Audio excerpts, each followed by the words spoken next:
Welcome to our deep dive into the life and times of Genghis Khan. A fascinating figure. Oh, he is. And today we're going on this historical journey Yeah. to really try to understand who this man was, Right. who inspires both awe and controversy, Yeah, even centuries later. exactly. We'll be looking at different sources, Mhm. like the secret history of the Mongols, which, might reveal some hidden truths, Right. and Jami al-Tawarik, which is more of an official account, Hmm. but piecing together a clear picture of his life, Right. as you can imagine, Is not an easy task. it's really not easy because these historical narratives Yeah. often clash. They do, and that's what makes studying Genghis Khan so fascinating. Okay. It's like a puzzle Right. where the pieces don't always fit neatly. I like that. Each source offers a unique perspective, Yeah, and sometimes they even contradict each other. exactly. Yeah. And that's what makes this deep dive so exciting. I agree. We're going to get to sort through these different perspectives. Yeah. Try to understand who this man really was. Hmm. Was he a brilliant unifier Right. or a ruthless tyrant? Did his childhood hardships fuel his ambition? Oh, great questions. And how did he manage to build the largest contiguous empire Yeah. the world has ever seen? Those are all questions we're going to address today. Yeah. We're also going to look at the mystery surrounding his name, Okay. the innovative tactics he used, Right. which were often brutal, Right. and we'll talk about how he's remembered differently across the world. Okay, so let's start with the name itself. Okay. He was born Temujin. Yes, he was. What's the story behind that name? So the name Temujin is intriguing. Yeah. Some scholars believe it's connected to his father's victory over a Tatar chieftain, Okay. while others link it to the word tamir, which means iron. Iron. And this connection to iron hints at possible blacksmith origins for his family, Wow. adding a layer of intrigue to his background. So a blacksmith's son rising to conquer most of Asia? Talk about a dramatic origin story. Pretty dramatic. But the world knows him as Genghis Khan. Right. How did that title come about, and what does it actually mean? That's a question that has puzzled historians for centuries. Really? The title Genghis Khan emerged when he united the Mongol tribes in 1206 Okay. at a massive gathering known as a Kurultai. Okay. The exact meaning is still debated. Oh, wow. Some connect it to words for strength or power, Okay. while others believe it relates to the word for ocean, Ocean. suggesting a ruler whose dominion is as vast as the sea. Wow, so his name already hints at the scale of his ambition. It does. Genghis Khan. Right. It's a name that resonates with power and authority. Yeah. It's interesting how the pronunciation and spelling of his name Right. varies so much in English. We see Genghis Khan, Right. Chinggis Khan, even Genghis Khan. Yeah. Is there a correct way to say it? Well, the lack of a universal romanization system for Mongolian Oh, okay. plays a role in those variations. Oh. Each culture that interacted with the Mongols and later wrote about them Right. transcribed his name based on their own linguistic understanding. That makes sense. It reminds us that even the seemingly simple act of writing down a name Mm-hmm. can be influenced by cultural biases and interpretations. That's a great point. Yeah. It highlights the challenges of studying history Yeah. and understanding figures from different cultures. Right. It's not just about the fact. It's about the filters through which those facts are presented. Exactly. Yeah. And it's essential to keep those filters in mind as we go Absolutely. deeper into Genghis Khan's life story. I agree. So let's talk about those early years. Okay. It wasn't exactly a smooth ride to the top for him, was it? No, it wasn't. I mean, being abandoned by your tribe after your father's poisoning, Right. that's a pretty rough start. Yeah, his early life was marked by hardship and violence. Wow. Experiences that undoubtedly shaped his worldview and his approach to leadership. I can only imagine. After his father's death, his family was cast out, Really? left to fend for themselves in the harsh environment of the Mongolian steppe. Wow. Imagine being a young boy, witnessing such betrayal and experiencing such a loss of security. Yeah, it's hard to even imagine going through something like that. It is. And then to have to kill your half-brother Right. to secure your position within the family. Yeah. It seems like those early experiences Mm-hmm. instilled in him a deep understanding of power dynamics and the lengths that people would go to for survival. You can see how those experiences might lead someone to value strength, loyalty, and decisiveness above all else. Makes sense. It's a world where trust is hard-earned and easily broken. Wow. And let's not forget the kidnapping of his wife, Berthe. Oh, right. This is where the story starts to feel like a Hollywood movie. He does. He teams up with his friend-turned-rival Jamuka, Right. and his patron Tovrul Yeah. to rescue her from the markets. That event speaks volumes about his character. Even in the face of personal loss and humiliation, Yeah. he shows strategic thinking and a willingness to form alliances to achieve his goals. And it's interesting to note that the secret history of the Mongols even raises questions It does. about the paternity of his first son, Jochi, It does. adding another layer of complexity to his family dynamics. A lot of drama. It's like a real-life drama unfolding on the vast stage of the Mongolian steppe. I agree. These personal struggles and triumphs really set the stage for his eventual rise to power. They do. It's clear that Genghis Khan wasn't just some random warrior Oh. who happened to stumble into greatness. No, he was very deliberate. He was shaped by these early challenges, Mm-hmm. learning valuable lessons about leadership loyalty and the art of survival. And it's those lessons that he would carry with him as he began to unite the Mongol tribes Right. and embark on his path of conquest. Okay, speaking of conquests, his early campaigns Yeah. really showcased his strategic brilliance and, let's be honest, his ruthlessness. The defeat of the Merkits to reclaim Birte Yes. was a masterclass in tactical maneuvering. He didn't just rely on brute force. Okay, He was cunning, right? using deception, psychological warfare, and a deep understanding of his enemy's weaknesses to achieve victory. And he was also a master of building alliances, right? He was. Strategically forging partnerships with other tribes to expand his influence and isolate his rivals. Yes, very strategic. And that charisma, that ability to inspire loyalty in others, was a key part of his success. It was. But there are also darker chapters in this early part of his story, right? Absolutely. Like what? We'll take, for example, the brutal treatment of the Jurchen tribe. What happened there? After their initial surrender, they rebelled against Mongol rule. Okay. Genghis Khan's response was swift and merciless, Oh, wow. a stark reminder that defiance would not be tolerated. So he wasn't messing around. No, he wasn't. This event highlights the duality of his leadership. The strategic brilliance intertwined with a capacity for extreme violence. Exactly, a complex figure. It's a reminder that power, even when wielded with good intentions, can corrupt. It can. So he's building this growing coalition of tribes. Right? But was there a specific turning point where he solidified his power on the Mongolian steppe?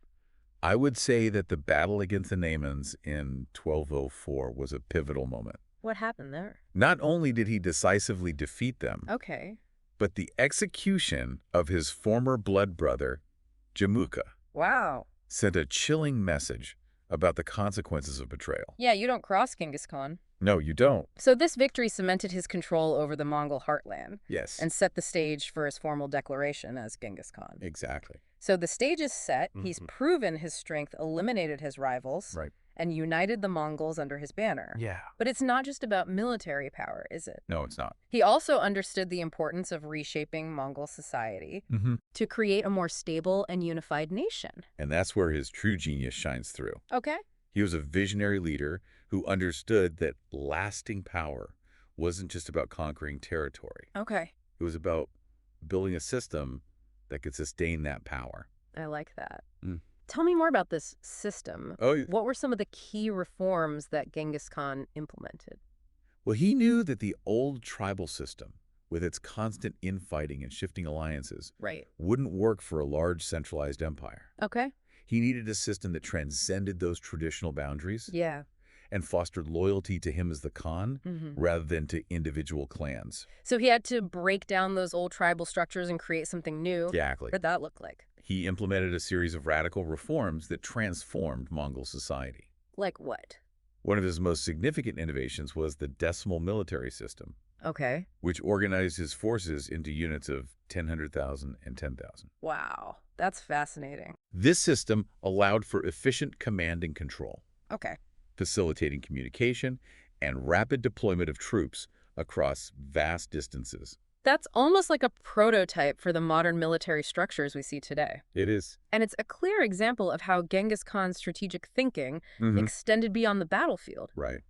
But a well-organized army needs strong leadership. Absolutely. How did he ensure that his commanders were up to the task? He established the Kishig, his elite bodyguard. Okay, the Kishig. These weren't just warriors. Right. They were his trusted advisors, his eyes and ears, Okay. and the future leaders of his empire. So these are the guys he's really grooming to take over. He personally selected them, often promoting individuals based on merit rather than lineage. So he's breaking down those old systems Yes. of, family ties and bloodlines. Exactly. And he's putting in a meritocracy. Right. That's fascinating. He created a system that rewarded loyalty and competence. Yeah, so he's creating a powerful military, a loyal following, and a system of governance that breaks down traditional barriers. Right. It seems like he's laying the foundation for an empire that could last for generations. He was. But were there any challenges to his authority even after he became Genghis Khan? Even the most powerful leaders face opposition. Of course. Genghis Khan had to contend with individuals who challenged his authority, Like who? like the influential shaman Kokichu. Okay. Kokichu saw Genghis Khan's growing power as a threat to his own influence. Okay, that makes sense. And he attempted to undermine him within the Mongol elite. So it wasn't just about conquering external enemies. Right. He also had to navigate internal power struggles. He did. How did he handle this challenge from Kokichu? He used a combination of political maneuvering and strategic alliances to outmaneuver Kokichu.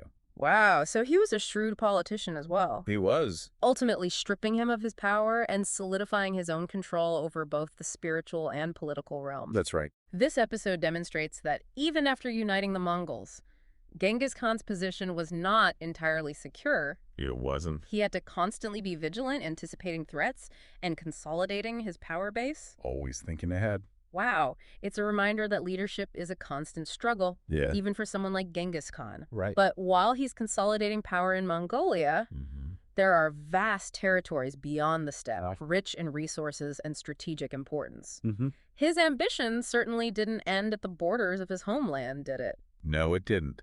With the Mongol heartland, unified Genghis Khan set his sights on expanding his empire. Makes sense. First, targeting the strategically important and resource-rich tribes to the north, Okay. and then in a pivotal move, incorporating the settled society of the Uyghurs into his growing domain. Wow, so he's starting to build this massive empire. He is. These early conquests set the stage for his even bolder campaigns, They do. eventually leading him to clash with the powerful empires of China and Central Asia. A story for another time. Oh man, I can't wait to hear about those conquests. Me too. We're going to have you back for part 2 of our deep dive into the life of Genghis Khan. I'd love to come back. We're going to explore his expansion into China, his military innovations, and his first encounters with the wider world. It's going to be a wild ride. It is. So stay tuned, folks. So we left off with Genghis Khan having unified the Mongol tribes. Yes. And starting to, expand his influence beyond the steppes. Right.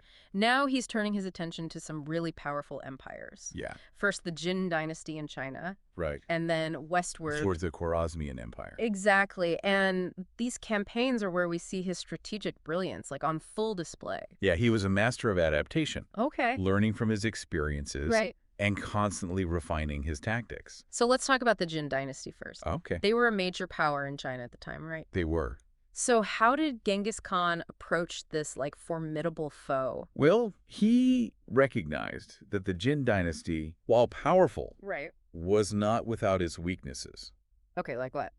They had been weakened by internal conflicts and overextension of their resources. Okay, so they were spread a little thin. A little bit, yeah. And Genghis Khan saw that. He exploited these vulnerabilities using a combination of military force diplomacy and psychological warfare. Oh, wow. So it wasn't just about, brute force. No. He was playing a much more nuanced game. He was a brilliant strategist. So how was he using, diplomacy and psychological warfare? Well, he understood the importance of dividing his enemies, Okay.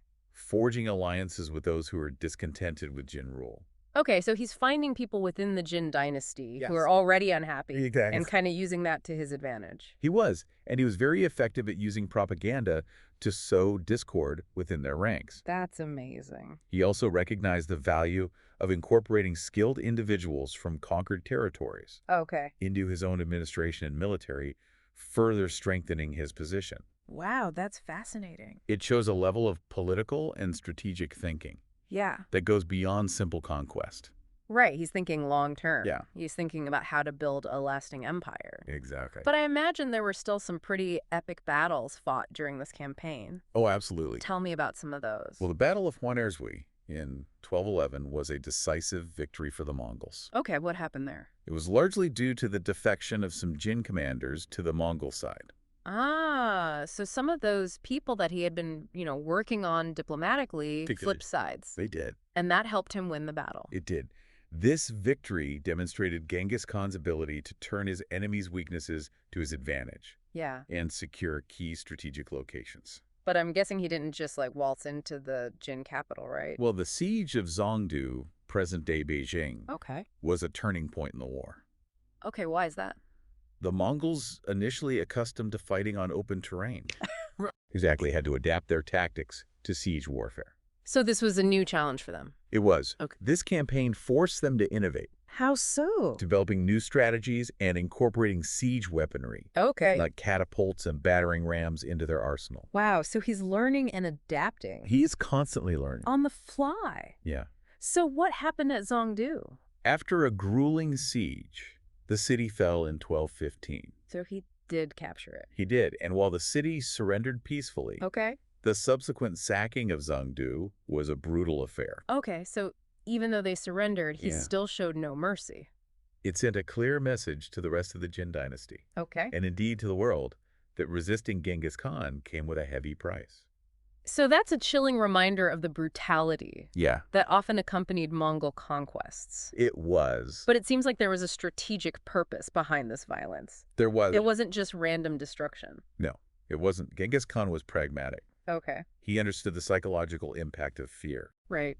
And how it could be used to demoralize his enemies and discourage future resistance. So the destruction of Zhongdu served as a warning, a display of power that reinforced his reputation as a formidable and unforgiving adversary. Exactly. Don't mess with Genghis Khan. Exactly. So while all this is happening in China, let's shift our focus westward. Okay. This is where things get really interesting. Yeah. The Khwarezmian Empire, controlling a vast territory across Central Asia and Persia. How did this conflict come about? It started with a desire for trade and diplomacy, believe it or not. Really? Genghis Khan was interested in establishing peaceful trade relations with the Khwarezmian Shah Muhammad II. Okay. He saw the potential for economic and cultural exchange along the Silk Road. So he wasn't just interested in conquering? No, he was a shrewd businessman. Okay, so what went wrong? There was a series of events that escalated tensions. Like what? The massacre of Mongol merchants in the city of Otrar, likely at the behest of the governor Inalchuk, was a major provocation. I can imagine. This wasn't just a random act of violence. Right. It was a direct attack on Genghis Khan's authority and his economic interests. Yeah, that seems like a big mistake. He viewed it as a personal affront. Of course. And a violation of the laws of hospitality. I can imagine that didn't sit well with him. No. It didn't. He demanded justice, sending ambassadors to Shah Muhammad, seeking reparations, and the punishment of those responsible. Okay, so he's trying to be diplomatic. He is. At first. Sure. But what was the Shah's response? Well, instead of taking steps to appease Genghis Khan, Muhammad II further inflamed the situation by executing the Mongol envoys. Oh, wow. This was a grave diplomatic insult, essentially a declaration of war. Yeah, it seems like this was a turning point for Genghis Khan. It was. This personal insult, combined with his desire to control the lucrative trade routes of Central Asia, really fueled his ambition for westward expansion. That's a great observation. The invasion of the Khwarezmian Empire wasn't just a strategic decision. It became a personal mission for Genghis Khan. He wanted revenge. He framed it as a righteous war. A quest for vengeance against a treacherous enemy. Okay, so how did this invasion unfold? The Khwarezmian Empire was vast, but it was also politically fragmented, which played to Genghis Khan's advantage. Right, so they weren't really unified. They weren't. Shah Muhammad, despite having a large army, made some critical errors. Like what? He dispersed his forces among various fortified cities. So he's thinking defense. He was believing that these strong defenses would hold back the Mongol onslaught. He probably thought those city walls would give him an edge. He did, but this tactic played right into Genghis Khan's hands. Really? How so? Genghis Khan had learned valuable lessons from his campaigns in China. Okay. He adapted his tactics, combining his traditional cavalry warfare with newly acquired siege expertise. Okay, so he had learned how to take cities? So those walls weren't going to stop him. They weren't. He employed skilled engineers and siege weapons, effectively neutralizing the Khwarezmian defenses. I imagine the Mongols were a terrifying sight to behold. Oh, their reputation preceded them. Yeah. The speed and ferocity of their attacks, coupled with their reputation for brutality, instilled fear in their enemies. Yeah, that psychological warfare Well, played a significant role in their victories. it did. Many cities surrendered without a fight, hoping to avoid the horrors that befell those who resisted. It's better to surrender Yeah, than face the wrath of the Mongols. it was. So let's break down some of the key moments in this campaign. Okay. Where did it all begin? Otrar, the site of the initial merchant massacre. Okay, right back where it all started. Right back to the beginning, it held symbolic significance for Genghis Khan, Yeah. representing the treachery that had ignited the conflict. So he was going to make an example of them. After a 5-month siege, the city fell in 1220. The governor Inalchuk met a gruesome end, a testament to Genghis Khan's wrath, Right. and a warning to others who might defy him. So he sends a clear message right from the start. He does. What happens next?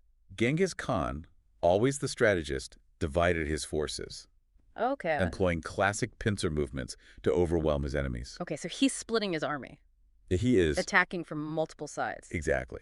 While his sons Chagatai and Ogedei laid siege to the city of Urgench. Okay. Genghis Khan, along with his son Tului, led the main force through the Kizilkum Desert. The desert. Wow. This daring maneuver allowed them to bypass enemy strongholds Okay. and appear seemingly out of nowhere before the gates of Bukhara. So he's using the terrain to his advantage. He is. That's classic Genghis Khan. It is. Swift, decisive, and unpredictable. Exactly. So what happens at Bukhara? Bukhara, a center of Islamic learning and culture, Okay. was unprepared for such a rapid assault. They didn't see it coming. They didn't. The city fell quickly, followed by Samarkand, the heart of the Khwarezmian Empire. Yeah. Wow, the Mongol advance seemed unstoppable. It did. But what about Shah Muhammad? Right. Was he just standing by and watching his empire crumble? Muhammad II, realizing he was outmatched, fled eastward, Okay. desperately trying to rally his forces. He's trying to regroup, He is. but Genghis Khan is in hot pursuit. Oh, yeah.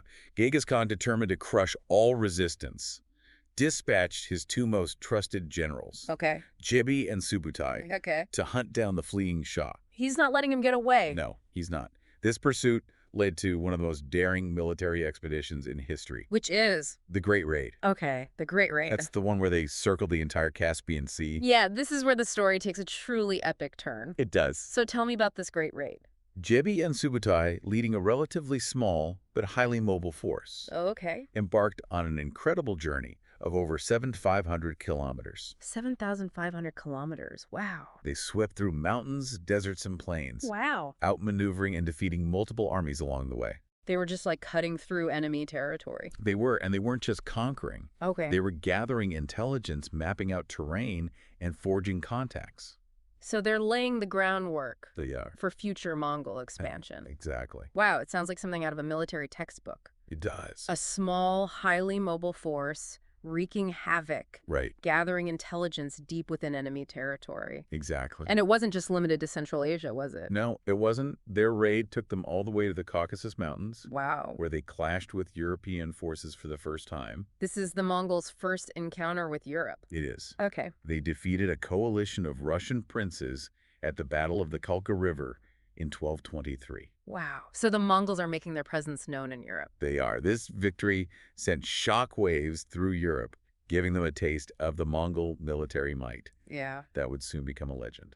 Wow. It's amazing to think that they accomplished so much So, you know, with such a relatively small force. it's incredible. It speaks volumes about their leadership, their tactical brilliance, and the discipline of the Mongol warriors. The Great Raid was a testament to the effectiveness of the Mongol military machine. Okay. It was a reconnaissance mission, a show of force, and a devastating blow to the already crumbling Khwarezmian Empire. All rolled into one. All in one. So while JB and Subutai are on this epic raid, Right. what's happening with the rest of the Khwarezmian Empire? Genghis Khan's other sons continue their campaigns, Okay. targeting strategic cities and systematically dismantling the Khwarezmian defenses. So they were mopping up. The siege of Urgench, a wealthy city on the Silk Road, was particularly brutal. What happened there? The city held out for months, Okay. but eventually the Mongol siege tactics proved too much, and the city fell in 1221. So one by one, these cities are falling to the Mongols. They are. What about Shah Muhammad? Right, did they ever catch him? He evaded capture, dying on an island in the Caspian Sea later that year. Ah, okay, so he escaped. He did, however, his son, Jalal ad-Din Mingburnu, Okay. took up the mantle of resistance. So the fight isn't over yet. No, it's not. Jalal al-Din seems like a worthy adversary. He was a skilled military leader and a charismatic figure who managed to rally a significant force against the Mongols. Okay. He even inflicted a defeat on a Mongol army at the Battle of Parwan in 1221, Really? proving that the Mongols, while formidable, Right. were not invincible. It's interesting to see that the Mongols could be defeated, They could. even at the height of their power. They weren't superhuman. Right. Their success relied heavily on mobility, surprise, and psychological warfare. Yeah. When faced with a determined and well-led enemy who could anticipate their tactics and exploit their vulnerabilities, they could be vulnerable. So what happened with Jalal al-Din? Unfortunately for Jalal al-Din, his victories were short-lived. Okay. He lacked the resources and the unified support necessary to withstand the full might of the Mongol army. Right, he just couldn't keep up. He couldn't. The decisive battle took place at the Indus River in 1221, where Genghis Khan personally led the charge. Wow, so Genghis Khan himself was there. Jalal ad-Din's forces were routed, and he was forced to flee across the river into India. His dreams of restoring his empire shattered. That's a tragic end for Jalal al-Din. It is? What about Genghis Khan? Right. What does he do after this victory? Well, despite this decisive victory, Genghis Khan, Mm-hmm. perhaps sensing the limitations of his forces and the vastness of the territory he had already conquered, Right. decided not to pursue Jalal al-Din into India. Okay. Instead, he turned his attention back east towards Mongolia. Okay. He wasn't one to rest on his laurels, though. Okay. On his return journey, he made time for an intriguing encounter with the Taoist sage Changchun. Now this is interesting. It is. Genghis Khan, the ruthless conqueror, taking time for philosophical discussions Right. with the Taoist master. Yeah. Seems a little out of character. It might seem surprising, but Genghis Khan was a complex and multifaceted figure. Okay. He was a pragmatist, a strategist, and a leader who understood the importance of seeking knowledge and wisdom from diverse sources. So he wasn't just a warrior. No. He was also an intellectual. He was fascinated by different religions and philosophies. Okay. And his meeting with Changchun, a renowned figure in Taoism, Right. was an opportunity to explore new ideas about governance, spirituality, and the meaning of life.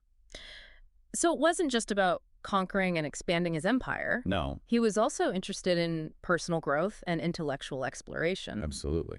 It's a reminder that even the most powerful individuals are driven by a desire to understand the world around them. That makes sense. Genghis Khan was no exception. He was a man of action, but also a man of thought. Okay. His meeting with Changchun provides a glimpse into this often overlooked side of his personality. Okay, so Genghis Khan returns to Mongolia Yeah. after his triumphant but brutal campaigns in the West. Mm-hmm. He's at the height of his power, Right. but his story isn't over yet. No, it's not. What awaits him back in his homeland? He still had unfinished business in the East. Oh, no. The Western Shia, who had defied him during his Khwarezmian campaigns, Okay. were still a thorn in his side. So he's going back to settle some old scores. This defiance would lead to his final campaign, Oh, wow. a campaign marked by both strategic brilliance and a growing sense of his own mortality. That's what we'll pick up next time Okay, on the deep dive. sounds good. Join us for the final part of our exploration of Genghis Khan, as we delve into his last campaign, his mysterious death, and the legacy of this complex and controversial figure who shaped the course of history. We'll be here. Welcome back to our deep dive into the life of Genghis Khan. Last time we left off with him returning to Mongolia after his, triumphs in the West. Yeah, those brutal campaigns in the West. Yeah, exactly. He had achieved, unprecedented power. Yeah, But, his story's far from over. it was. He's got a final challenge awaiting him back in the East. Right, and this final challenge, a campaign against the Western Shia, Right. would prove to be his last. Yeah, he had clashed with the Western Shia before, hadn't he? They had a long history of conflict with the Mongols. Okay. And their defiance during the Khwarezmian campaigns had particularly angered Genghis Khan. Okay, what did they do? Well, they had refused to contribute troops and supplies to the war effort. Ah, okay, so he saw that as a betrayal. He saw it as a direct challenge to his authority. So this final campaign was partly fueled by a desire for revenge, like to settle old scores? It seems that way, but there were probably other strategic considerations as well. Okay, like what? Well, the Western Shia controlled a vital trade route, Okay, the Gansu Corridor, which linked China to Central Asia. okay. Genghis Khan, always looking to secure vital trade routes Right. and expand his influence. He had to control that corridor. He couldn't allow them to remain a thorn in his side. It makes sense. Yeah. So how did this final campaign unfold? Well, Genghis Khan, despite his advancing age and declining health... He wasn't a young man anymore. No, he wasn't. But he led his armies with his usual determination and strategic brilliance. So he's still got it. Oh, yeah. He was targeting the Gansu Corridor, Okay. systematically capturing cities and strongholds along this vital trade route. Okay, and I'm guessing he's using his, tried and true tactics. Absolutely. The Mongols employed their usual tactics, swift movements, overwhelming force, and a reputation for brutality. Right, that always preceded them. Always. I imagine the Western Shia were terrified by the Mongol advance. Oh, I'm sure they were. They had seen what had happened to other empires Right. that had defied Genghis Khan. Nobody wants to mess with Genghis Khan. No. So tell me about some of the key moments in this campaign. Well, the siege of the city of Karakoto Okay. is particularly chilling. Why is that? This Tenga city, known for its libraries and cultural treasures, Okay. refused to surrender to the Mongols.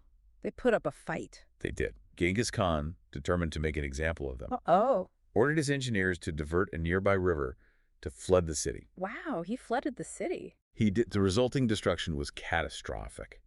That's a stark reminder Yeah. of the destructive power the Mongols wielded. It is. Even in his final campaign, Genghis Khan showed no hesitation in using extreme measures to achieve his objectives. He was determined to win. But even amidst this brutality, he was still thinking strategically, wasn't he? Absolutely. While his armies were laying waste to the Gansu Corridor, Okay. Genghis Khan, along with his trusted general Subutai, Okay. led a separate force south, targeting key Jin dynasty territories. So he's fighting on multiple fronts? He is a master of multi-front warfare. Wow, keeping his enemies off balance and preventing them from uniting against him. He was a brilliant strategist. This final campaign, he's in his 60s by this point, right? He is. That's pretty old for a warrior king. Yeah, it's remarkable. Leading armies across such vast and harsh terrain. I know he was battling not only his enemies, but also his own aging body and declining health.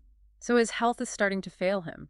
Accounts differ on the exact nature of his ailments. Okay. But it's clear that his strength was fading. Right. Yet his will remained ironclad. He was determined to finish what he started. He was determined to see this final campaign through to the end. So what happens next? Does he manage to crush the Western Shia? After a series of victories, including a decisive battle against a Shia relief army, Okay. Genghis Khan laid siege to their capital, Zongxing. Okay. He was so focused on achieving victory that he refused his general's pleas to return to Mongolia and rest. He wouldn't quit. No, he wouldn't. And this is where the story takes a tragic turn, isn't it? It does. Genghis Khan doesn't live to see the fall of Zongxing. No, he doesn't. In August of 1227, Genghis Khan died. Wow. The exact circumstances of his death remain shrouded in mystery. Really? Some accounts mention illness, others a hunting accident, and some even whisper of assassination. Wow. We don't know for sure how he died. No, the location of his tomb is another enduring mystery, Okay. adding to the mystique surrounding this legendary figure. It seems fitting that his death is shrouded in mystery, adding another layer to his already complex legacy. I agree. So what happens to the Mongol Empire after Genghis Khan's death? Right. Does it fall apart without his leadership? His death, initially kept secret to maintain stability, Okay. led to a period of mourning and transition. Eventually, his third son, Hugade, Okay. was chosen as his successor at a Kurultai, Okay. a grand assembly of Mongol leaders. Right. Genghis Khan had laid a strong foundation, Right. and his successors would continue to expand the empire. Wow. So the Mongol Empire continued to thrive even without its founder at the helm. It did. It's a testament to the system he created. But how do we make sense of Genghis Khan's legacy? That's a tough question. He was a brilliant military strategist, a ruthless conqueror, a unifier of the Mongols, Right. and a figure who inspires both admiration and revulsion. His legacy is a tapestry of contradictions. Right. In Mongolia, he's revered as the founding father of the nation, Okay. a symbol of strength, unity, and cultural pride.